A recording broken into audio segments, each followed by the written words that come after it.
In the quiet build-up of an anxious morning, Kenya found itself once again standing at the edge of public unrest. What began as whispers on social media, then hashtags, then heated debates, had grown into a coordinated call for nationwide protests. The message was simple but heavy. The rising cost of living had become unbearable.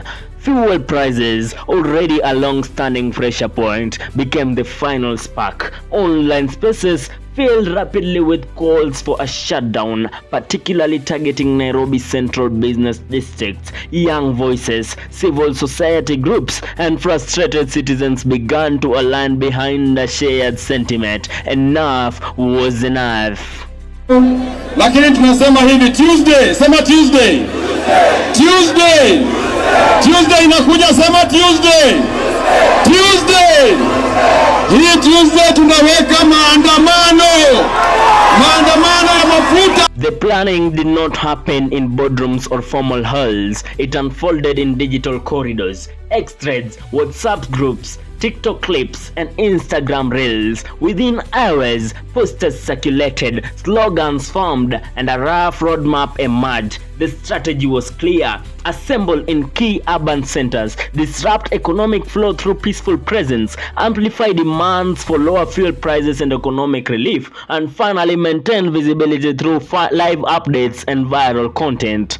But alongside the organization came tension. Authorities issued warnings, terming the planned demonstration unlawful due to procedural gaps in notification. Security agencies moved swiftly, deploying officers across strategic points in Nairobi and other towns. The stage was set not for certainty, but for confrontation or compromise.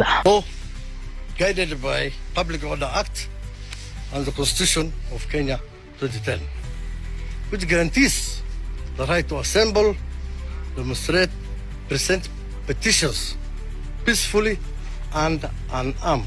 We have noted incidents where demonstrators turn violent, destructive, lead to damage of property, disrupt the critical services, and lawful economic activities. We will not allow.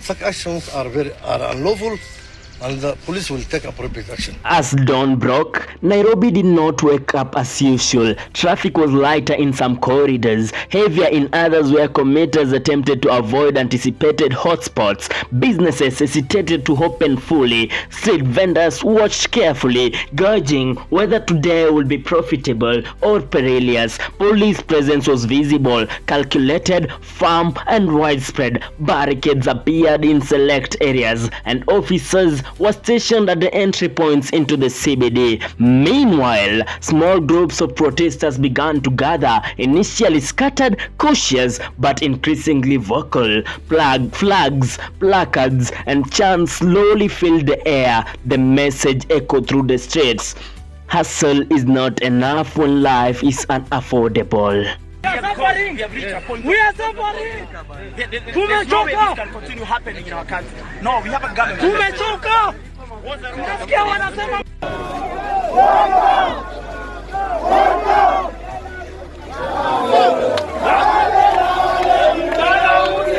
Unlike moments of full-scale disruption seen in past years, today's situation has unfolded in a more controlled but tense atmosphere. In some areas, gatherings were quickly dispersed or redirected by police. In others, small demonstrations continued peacefully under close monitoring. Businesses in parts of Nairobi remained partially open but cautious. Public transport continued, though with reduced confidence and altered routes. The expected total shutdown did not fully materialize, but neither did silence. Instead, Kenya is experiencing something more subtle: a managed standoff between public frustration and state control. Watu wanashikwa gai hata sisi.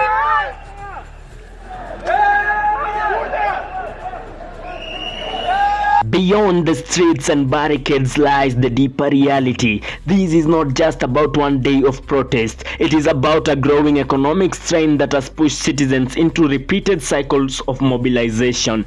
The voices calling for change are not new. What changes each time is the intensity and the national mood that follows. As the day progresses, one truth remains clear. Kenya is not simply witnessing protests. It is witnessing a conversation, loud, uneasy and unfinished, between the governed and those who govern. What are your views? My name is Samuel Mwanje S. Olonani, LTV.